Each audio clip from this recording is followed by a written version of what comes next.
Welcome back, listeners, to the Compassionate Cultures podcast.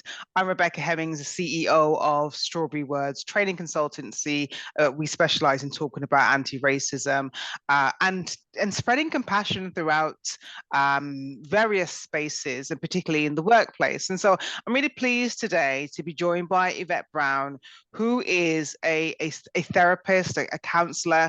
She works in educational settings, in a variety of settings, and Yvette, I'll get you to say a bit more about that. But I was really keen to talk to Yvette. We've known each other for a while, since university days, actually. No. And we had a conversation a few years ago. I spoke about the work that I do, and Yvette spoke quite a bit about the work that she does. And there was a lot of synergy I found, particularly because we were talking a lot about how racism is affecting people. And so I've invited Yvette along to talk about her experiences of, when coming into contact with people who are particularly affected by racism, and also what organizations are doing. So hello, Yvette. Hello. Good to see you. Welcome. Good to see Oh, you. Good to hear you. For those people who can't see us, yes. So just for those, I think I don't feel I've done your introduction justice. So if you wouldn't mind just explaining a bit more about your role and where it is you work and who you work with.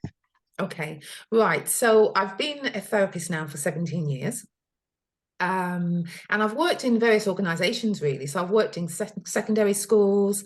I've worked in organizations where we have done counselling for young people and also parents of young people.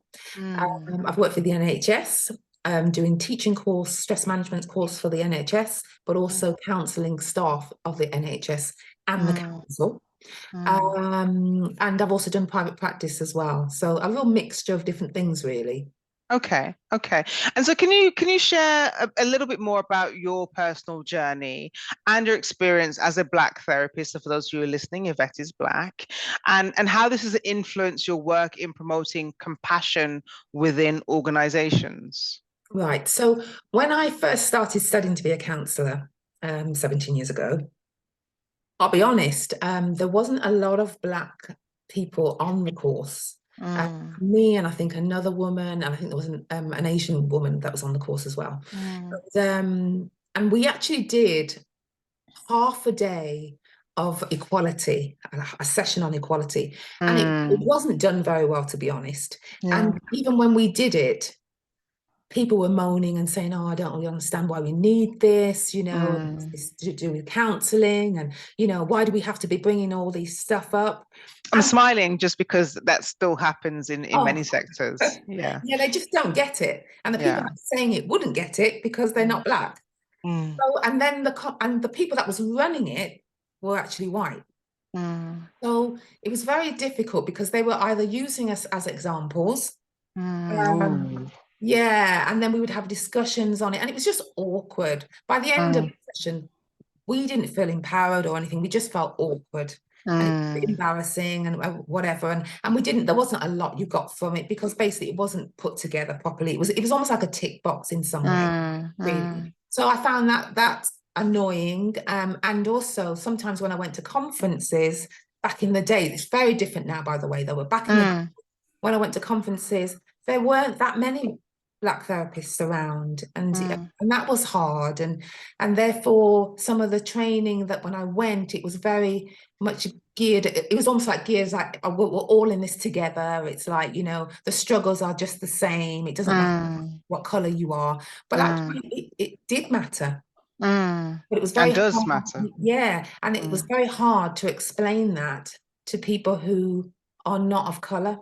But I do know that now, over the past couple of years, there is an organization where I know they have conferences in London for counselors who are of, like, they're Black therapists or of minority. They do have counseling like this is just for that, because they've realized that actually our needs are important, but also in the counseling room as well. Oh gosh, that's I just hear you say that line. They've realized our needs are important. And so what the opposite of that is at one point ethnic minorities' needs were not deemed as important. Yes. Yes. So, wow. So I obviously, we had 2020, we had Black Lives Matter, the Black Lives Matter movement, what happened, the murder of George Floyd. Yes. Is it directly because of conversations, do you think, that have taken place because of those things, why that recognition has happened? I think it's got a lot better because of it. I do have Mm-hmm. to say that before they were starting to realize a couple of years back that actually more needs to be done. They didn't quite know how to do it necessarily, but they did recognize that actually something's missing here. And Mm, small groups started to form where they would have, as I said, conferences, or I know at one point they had something in Birmingham where it was a small group of therapists that would meet, but it was very small. But obviously it's a mm, lot bigger now with mm, everything that has happened with Black Lives Matter. And, mm, and obviously there's a lot more articles, like in the BACP, which is the British Association for Counselling and Psychotherapy. It was all that happened with Black Lives Matter. There was articles about the needs of Black people, about Black people in therapy, about, us working with Black people in therapy. If you are white, how to actually, how do we deal with these issues in the room? Because it is an issue in the room, in the sense of like, it is important for you to have an understanding of Black issues, but also that there is a difference. Because if you can't recognize that in the room, then there's a big elephant in the room and there's a block mm. as well. And has the focus been primarily on Black people or people of all different ethnic minorities? I think it's been focused. It was focused, if I'm honest, a lot more on Black people because of Black Lives Matter. So I don't know about you, but it came to the point where everything was like Black Lives Matter came out, and then it was like every advertisement was there was Oh Black yeah, everywhere. It yeah, was like, yeah, and yeah, it became too much, really, in a yeah. sense of like we wanted it, but it was too much. Yeah, and I think it's important to say that, because some people will listen to this podcast and will think, well, why is the focus on Black people? And as much as possible, I try and speak about ethnic minorities because sometimes we share, Yeah. disparities and issues. But we have to also be aware of some of the statistics. I can't get the words out. Statistics, and Yes. certainly when it comes to mental health. I mean, the last time I read, it was something like almost 5 times more Black people. Do you know the statistic around the people who are sectioned? Black Oh, I times are don't know, five but times more I've heard likely about to it. be Yes. sectioned than their white Yes. counterparts. Yeah. And that's a Yes. huge number. Yeah. And that is that we're the highest number of people, when we have the highest number of people who are sectioned and affected by mental health. And so when we look at some of the data, you know the issues that are affecting certainly Black people in mental health, they do stand for, and this is not, and I don't like to say this and make it seem as though our issues are more important than everybody else's. That's not what's being said here. It's just looking at some of that data and saying Yes. that there is a specific problem here. Yeah. Yeah. Yeah. Yeah. And And go ahead. I was going to say, and there is a big problem, and I do believe, as you said, it's not just like just blacks, it's Asians, it's Chinese, it's everybody really. But there is a big problem, when it comes to like Black people, in a sense of like something definitely was being missed. We were being missed and misunderstood. And not heard. Yeah. No, that's a Yeah. common complaint, particularly, I think about women having babies, and let's not go with, again, more statistics on the amount of Black women that died during Yes. childbirth. Yes. But, a common complaint is that, people were just not listening to me. And we certainly know with anti-racism work that people feel as though they're just not listened to, or their experiences are denied, they're gaslit and so on. And so, how have you found that since 2020 more Black people have approached, or organizations have kind of pushed more Black people your way? Has there been an increased need for therapy? If I'm honest, yes and no, Mm, really. I think I don't think it really had an impact in my work where more Black people were coming to therapy because of Black Lives Matter. But I think the reason I can only speak for my work that I do, working at the college that I work at the moment, I think what helped was the fact that they saw Black member of staff who was a therapist. Then they wanted to come. Ah, that's interesting. Yeah. So there could have been a need before, Yes. but because perhaps they felt they wouldn't. In fact, you speak to that. Like, what was that? What do you think that was? Well, basically, when Black Lives Matter happened, obviously we were all at home and everything. And I remember thinking, I need to do something for my students here because I need to reach out to them because I know it was having an impact on me. And when I was speaking to a lot of my friends, it was bringing up lots of different emotions. So what I did is I put And so, sorry, can I just ask you about that again for people who are listening, who are not Black, who are not ethnic minorities, who are white? What were some of the feelings you were experiencing, just to kind of paint that picture? Yeah. I felt overwhelmed. I'll be honest, at first, when I heard the news, I knew, oh my goodness, this is going to be huge in a sense of it's going to be everywhere. I didn't know whether I was ready for it because I knew it's like everywhere I go, everyone's going to be talking about it. There's people are going to be feeling lots of different emotions like anger or sadness or whatever. And for me, after reading everything and watching the news constantly, I felt overwhelmed. And then all of a sudden, I felt really emotional. Yeah. All these emotions were just coming up. I remember one point I was getting up in the morning and just bursting into tears. Yeah, I can relate. Because it's like all of a sudden everybody knew the struggles. Yeah. There was no hiding from it There's anymore. no hiding. That's it. And as I'm listening to you, and I know I'm quitting again, but I'm hearing what you're saying. I'm remembering what I felt, what many people like us felt. And I'm also thinking about the people who are affected by what's happening in Palestine and Israel at the moment, and just knowing, and it's not the same, but just having an understanding of that collective pain and this idea that everybody's going to be talking about this now, and I'm going to be exposed to many triggers. This is overwhelming. How am I going to handle this? So yes, constantly in the spotlight we were, and it's like, and that it was a lot for me to take in. And what I ended up doing was talking to a lot of my Black friends and saying, look, this is how I'm feeling. And I remember going on a Zoom call with some other people that I didn't know. We just had this group going and they were all talking about the same things and how they felt. And then I thought to myself, wow, if I'm feeling like this, I wonder how my students are feeling who are at home isolating. I need to reach out to them. And the other thing I thought was, they don't even know I'm Black. Because unless you're coming to counseling, you wouldn't know. Okay. In where I work, I know I was, I say this to my colleagues, I'm the only Black member of staff there, as well as the security guard. Now, it's not because so unless you've come to my building, you wouldn't even know I'm there.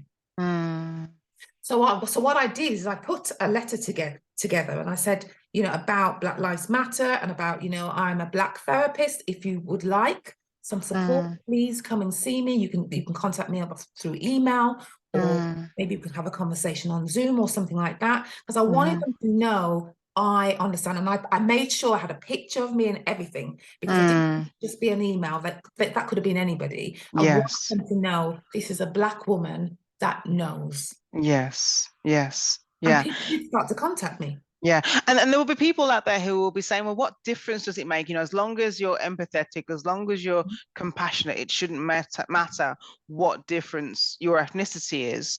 But can you explain the difference? Well, the difference they didn't have to explain. I knew. They didn't have to. I did. Yes, it's true that other therapists who, are white or whatever, they have got the empathy. They're very good. But they're not they don't know what it's like to be in my shoes as a Black woman, as a Black person. But and I remember now everything's back to normal. I've had quite a few Black students who have come to me, and as soon as they walk in, they're like, oh, miss, it's really nice to speak to a Black therapist. Because they've said to me they don't have to explain. Yeah. I get Yeah. what them, what they're talking about their background or about some of their struggles. And although, yes, there's still work to be done, and the tools I use, there's something about, I could see them feel at ease all of a sudden. It was like them talking Yes. to their mom, their sister, their auntie, do you know? Yes. Yeah. Yeah. Yeah. There was that shared experience that they didn't have to. Well, yeah, which is a gift, if Yeah, you like. So, and as you say, there are many um, white people who are very empathetic, very good at what they yeah, do. yeah, But what they absolutely. don't have is that shared experience, which is what, I guess makes the process slightly or a lot Yeah. easier. And also going back to, the training, that is why it's important for them to have the proper training, because Mm, it's like they wouldn't know that that's important. yeah, They're yeah. just thinking, well, I'm working with, whatever the issue is. But actually, no, you're working with that person's background, culture, everything. Yeah, and this is why, during training, we talk about the importance of educating yourself, because not every Black person is going to have a Black therapist. Not every, or whatever line of work you're in, and Mhm. there are specific issues that, culture might be a part of that issue. Mhm. You're not always going to be with No. people who look like you. So the more white people can learn more about different cultures, and not just white people, all of us can learn more about different cultures, gain an understanding, and this is specific to white people, on gain an understanding of what really constitutes racism and the types of issues people face on a daily Yes. basis, Yes. then you can become more equipped Yes. to handle such conversations, and have people come to you and not feel, have people come to you and say, Julie gets it, or whatever. She Yeah. understands. Because I've met many white people like that who, when I've had conversations with them, I'm like, they Yeah. get it. I don't Mhm. have to over explain. But Yeah. that takes work and it takes time. It does, yeah. And the therapist has got to be open to that. They've got Yeah. to be open to wanting to learn, Yeah. be humble enough to want to learn that. But even Yeah. when I work with other, different like people, other students who come and see me, all of different backgrounds, different cultures and everything, I I like them to tell me a bit more about them. I want to know. I've even Yeah. sometimes learned a little bit of the language just to say hello Yeah. or whatever. Yeah. And it just puts them at ease. It makes them feel like, you know what? They see me and they see that I'm important. Yeah. Absolutely. Yeah. And that's And that really starts with down to learning to say somebody's name properly, for absolutely instance. Yeah. yes. Yeah. Yes. Yeah. And it's knowing that that is important, like you said. Yeah, I hear you. Yeah. Can you provide specific examples of successful interventions or programs that you've either seen or maybe implemented to promote good mental well-being amongst Black and other ethnic minority people within organizations? Like, have there ever been like schemes to help generally promote the wellness, the mental well-being of ethnic minorities in this climate? Like, or has it always been down to the therapist to do that work? In all honesty, a lot of the times it is down to the therapist. Oh, it's a shame.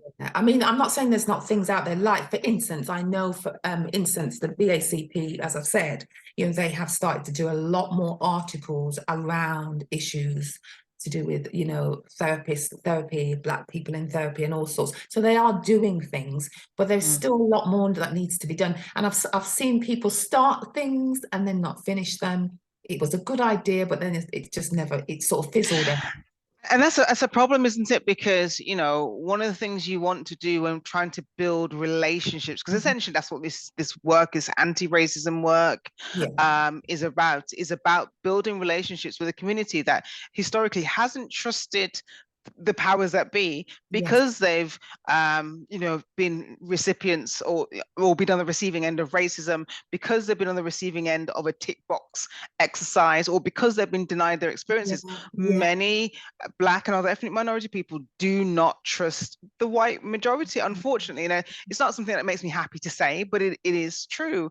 And Mhm. so in order to work on building that trust and building that relationship, you've got to come through on your promises, on your actions. Yeah. And so I see this time and time again, unfortunately, but many great initiatives with good intentions, Yes, they yeah. they start, but they don't finish. And then what does that do? What does that do for that person who was hopeful, who thought, finally, yes, this is the organization I want to be part of, or yeah, but they get it, they're on our side. What does that do? Yeah. It's hard. It's hard. And I know for me, I've just had to hold on to the little that they have done. Yeah. Because otherwise I could get very discouraged, and I've had to decide, what am I going to do? And I know people are like, why should we do this? But I do it because I'm passionate about my students. Yeah. And I think I could wait and I could say, well, it's not my job. This is the whole problem. But I'm like, no, I will do what I can do. Yeah. Yeah. Make something happen. And that's what I do. If I see an opportunity where I can build, my Black students up, either through their education or basically their mental health, I will find a way. And so, because it is my responsibility. Yeah. As well as it's other people's. And I hear that, and I think that's really important for people to listen to, because we all have to play our part in if there's to be hope. I think it is important that we play our part, knowing when the right times are and when we need to rest and all of that. But yeah, we all kind of need to, if we didn't all start talking, if people didn't start putting things out online about their organizations, for instance in 2020, things wouldn't have changed. And this is why the change is happening, because people are speaking more about it. But I want to go back to touch on something you just said, because you spoke about sometimes you felt, I can't remember the exact word you used, but like despondent or down. And I want you to speak a little bit on that, if you would, because that's something we come across a lot, are people who work for organizations, Black, ethnic minority, other ethnic minority people, who feel as though they're kind of stuck between a rock and a hard place. They're maybe around managers and other staff members who, or even students who don't get their position, and the microaggressions and the overt racism that they face on a regular basis. But they have to stay within that organization, and they find it difficult to either bring up issues, or even white allies. Sometimes white allies find they can see the problems, and they want to talk about the problems, but they can see that this is difficult. What advice or what questions should I, because I was speaking to another therapist actually, and I remembered actually therapists don't normally give advice, you ask questions, right? So what questions would you ask of these people when they find themselves in these moments of difficulty, questioning what can I do, or what can I do? I think the questions I would ask is, well, I know it sounds like corny, but exactly the same one you said. What can I do? And what I mean by that is slightly different. I meet people who tell me that, they're at work and they're having all these issues, and they can become a victim in the sense of where they think they've lost their power totally. And I always ask them, what can you do? Sometimes they forget there are things they can do. And what I mean by that is it that they do need to say something? Is it that they do need to contact HR resources? Is it that they do need to go and have some counseling? Is it that they do need to think about what is this triggering in me? Because very often they can end up just staying stuck and I can't do anything. I've got no power to do anything. And then they withdraw. But there are things they can do.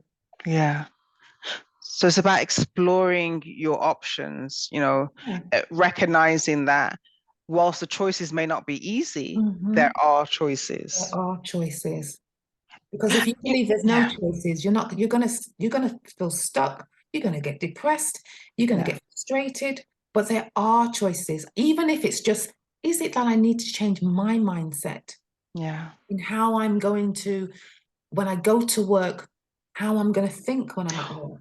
Oh, absolutely. That's just reminded me. I'm a big fan of Anthony Robbins, and one of the things he's always said is, if you don't like something, either change your perception or change Mhm. your procedure. So change Yes. how you're thinking about something Mhm. or change what you're doing, Mhm. and that's always helped me.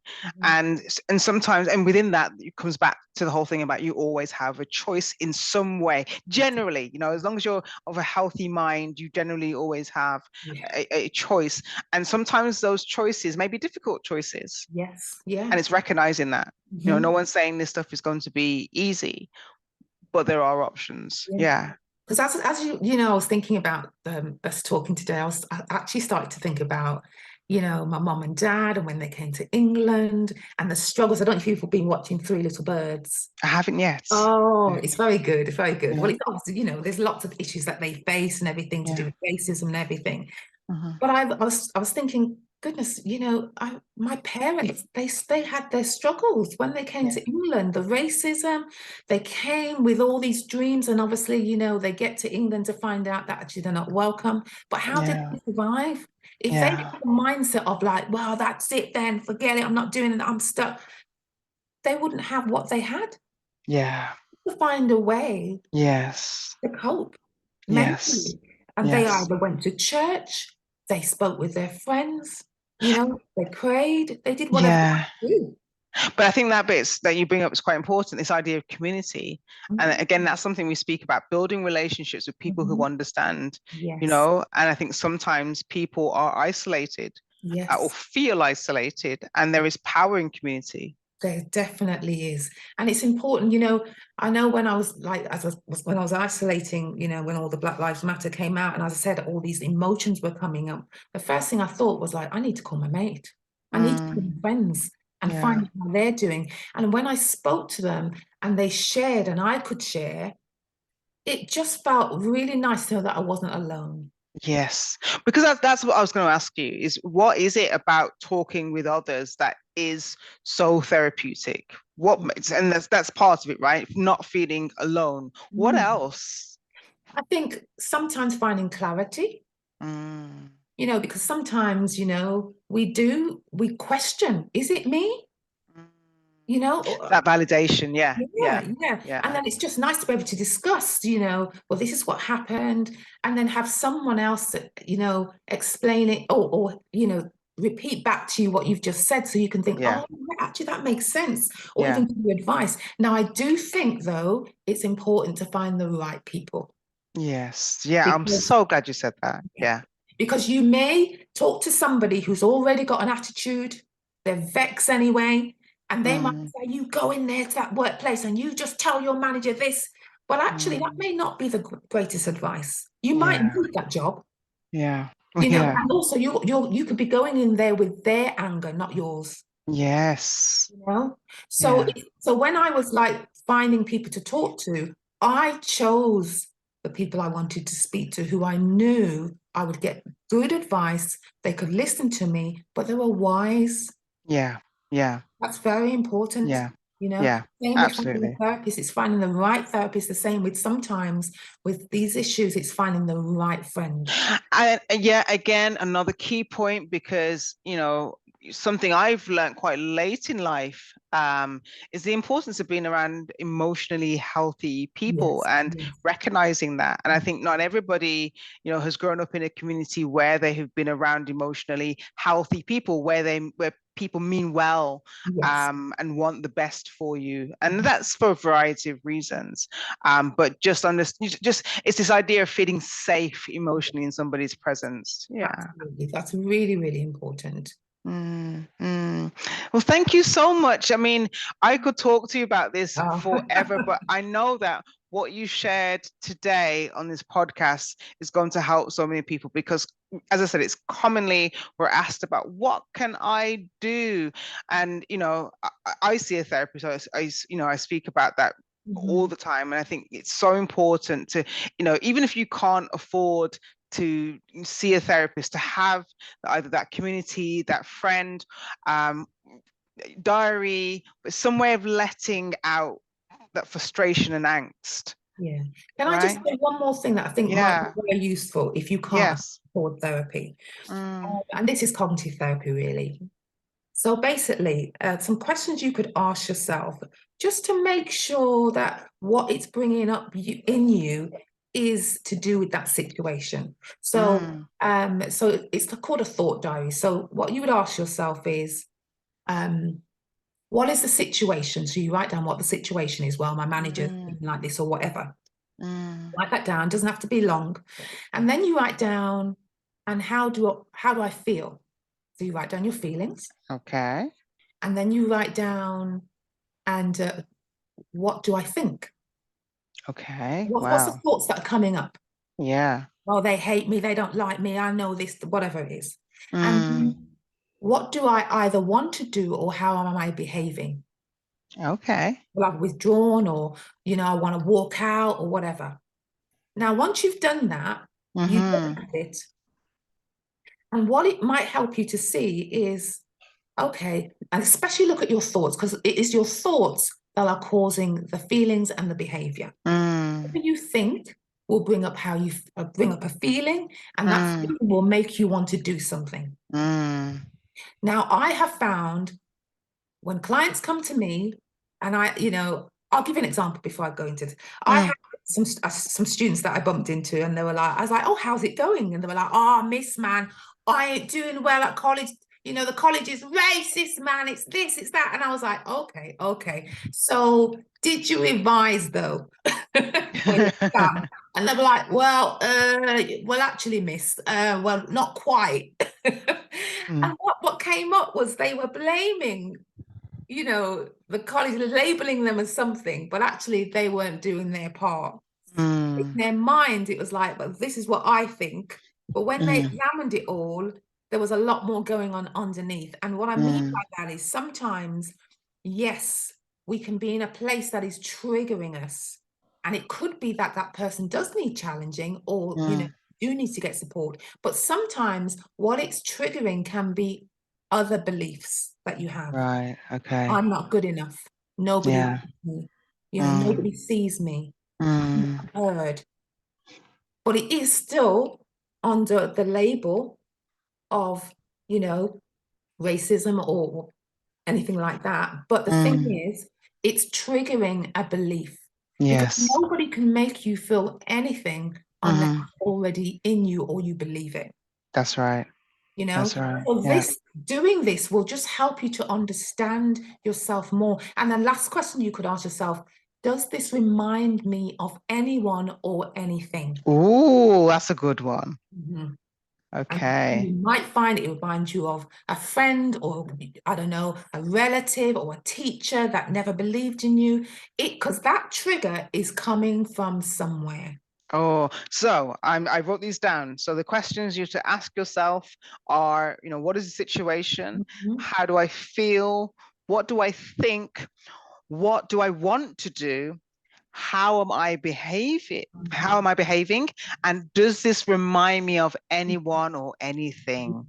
Because Oh, people, write this down. Like you yeah, can rewind this. yeah, Do people yeah, rewind anymore? yeah. Whatever, take it back, write them down. There's such important questions. Yeah, because when you're triggered, what tends to happen is when you're triggered, it kind of throws you back to that place of trauma. Yes, And you are yes. no longer responding in the present, you're Mm. responding from that place.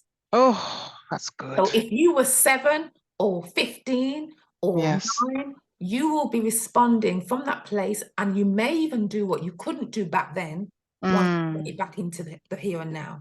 But mm. if you understand yourself, then you know why you're responding the way you're responding, and then you can change it. Oh, that's beautiful. Yeah. Oh, brilliant. Thank you so much. And I know that you're quite a busy person and you don't necessarily need external clients, but if somebody did want to get in touch with you, is there a way they can do that? Well, unfortunately, I don't do private practice anymore Yeah. because I'm just busy. Yeah, yeah, it's a good So, place to be. Yeah. but I mean, if anyone has any questions, they can always, contact you, and then I'll get back to them or whatever if they really feel like, they need to answer something or the other. But I don't actually do private practice anymore. But if somebody did want to see a therapist, where could they start looking? But there is a wonderful place called the Reach Approach, and then you can find that on, you can just Google it, and they're amazing. And They are amazing. Yeah. yeah. So I totally recommend them. Yeah. That would be the first place. And if not, you can try the BACP. They have loads of therapists on their website as well. And Yeah. again, if you can just say what the acronym stands It's for. the British Association of Counselling and Psychotherapy. British Association of Counselors and Counselling and Psychotherapists. Got Psychotherapy. it. Right, I've written that down. Yvette, you have been amazing as always. I'm sure I'm going to have lots of posts I can create, sound bites I can create from this that are really, really helpful, particularly that line of questioning. But yeah, I think when people do get triggered, they often feel stuck, and so just being able to go somewhere with that and to recognize that this is not who you are right now is huge. Yes, it So is. I appreciate you. Thank you so much. Oh, That's it. yeah. That's the end of the podcast. I'm going to say thank you to all the listeners. If you got some thoughts on this podcast episode, please make sure that you go on our website, strawberrywords.co.uk, look at the podcasts page, the blog and podcast page, and just comment below. Let us know your thoughts. Let us know if you have any questions, and I'll pass those on to Yvette. But that's it. We're out of time. I'm going to say goodbye, and thank you so much for listening. Thank you, Yvette. Take care.